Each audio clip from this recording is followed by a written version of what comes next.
On m'a demandé de vous parler de la pubalgie. C'est un monsieur qui m'a laissé un message qui me dit moi j'arrive pas à guérir ma pubalgie. J'ai du mal à comprendre parce que c'est plutôt facile à soigner. Donc je vais vous expliquer un peu comment on fait déjà, les trucs qu'il ne faut pas faire et les trucs qu'il faut faire pour aller mieux. Et le tout j'ai essayé en moins de 3 minutes. J'ai du mal à finir mes vidéos en moins de 3 minutes.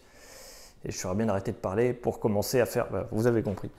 Donc la pubalgie, c'est quand on a mal ici au niveau du pubis. C'est souvent le footballeur qui a ça et les gens en fait qui sont comme ça, en hyperflexion, hyper tendu, adducteurs serrés. Ils sont très serrés ici, ils sont là, en vigilance. C'est souvent les gens qui ont peur de se faire assassiner au football. Là. Ils vont être ici, là, les jambes serrées, ils vont courir à petits pas pour accélérer, très puissant, mais avec les adducteurs tout le temps contractés et les abdominaux tout le temps contractés.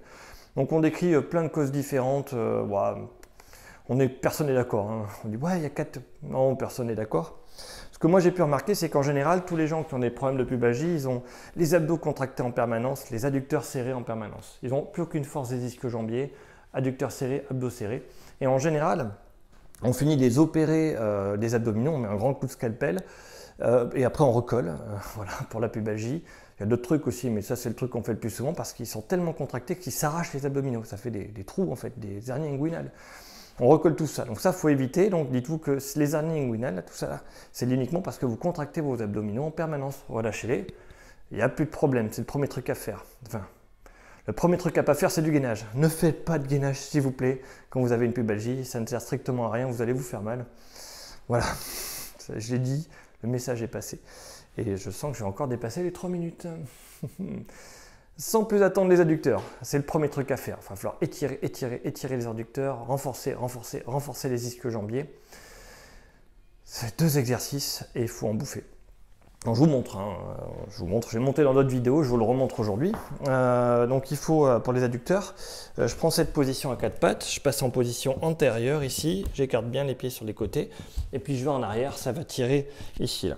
Tac. Donc voilà, et je maintiens la position, ça doit tirer fort, et puis j'attends. C'est pour moi le meilleur étirement des adducteurs. Je vous montre dans cette position. J'ai une vidéo où je vous montre en détail cette position, j'y passe 4 minutes dessus je crois. Donc vous voulez vraiment apprendre l'étirement comme il faut, vous en avez vraiment besoin.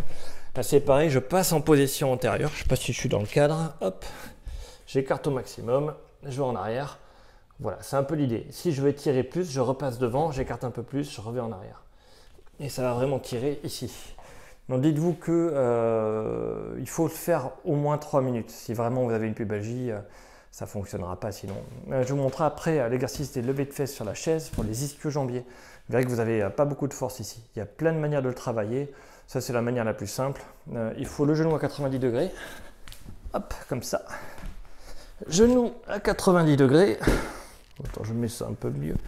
J'espère que le micro ne crie pas trop. Genou à 90 degrés, les 2 pieds sur la chaise, je lève les fesses, je reviens, mes pieds ne doivent pas tomber ni à l'extérieur ni à l'intérieur, mes genoux ne se touchent pas, mes pieds ne se touchent pas, tout reste au zénith vers le ciel, et je lève et je redescends. Voilà, je peux m'aider avec les mains si je ne suis pas très fort, je fais le plus longtemps possible, le plus vite possible, et vous verrez qu'au bout d'un moment, vous allez chercher à compenser, continuez, et faites attention à comment vous êtes pour trouver le meilleur équilibre et rester dans cette position-là. Vous verrez que ça va vraiment brûler ici, c'est l'objectif. Je répète souvent ça, c'est que autant pour les étirements sur une pathologie chronique, sur un problème, il va falloir étirer plus de 3 minutes sur un problème. Autant sur du renforcement, il faut aller jusqu'à l'épuisement, sinon ce n'est pas très utile. Parce qu'on est là pour progresser, quand on s'épuise, on progresse. Je vais vous montrer un dernier truc. J'ai dit les abdominaux en gainage, il ne faut surtout pas le faire, et c'est vrai. Et dans la vie de tous les jours, il faut essayer de relâcher les abdominaux. Et sur le coup, moi, ce que je propose à mes patients à chaque fois, c'est de faire des abdominaux dynamiques. Donc, vous pouvez prendre quelque chose pour vous aider. Là, j'ai un truc. Là. Voilà.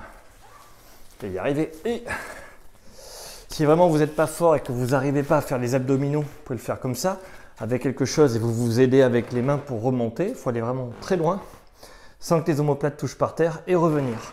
Donc je mets avec quelque chose, là il manque un peu de longueur, et je fais grincer le parquet, hop, et je suis pas dans l'axe. Bon, vous avez compris le principe, sinon c'est ça, ça c'est pas bon, ça va. Et de cette position-là, les mains touchent mes genoux, je monte, hop, je touche avec mes coudes, et puis je reviens. Donc les abdominaux, on va leur demander d'être capables de se contracter en dynamique et de faire des mouvements. et pas juste de gainer statiquement. On veut qu'il se reprogramme pour qu'il retrouve une fonction mobile et pas juste de maintien en permanence. Donc voilà. 3 exercices finalement, c'était pas 2.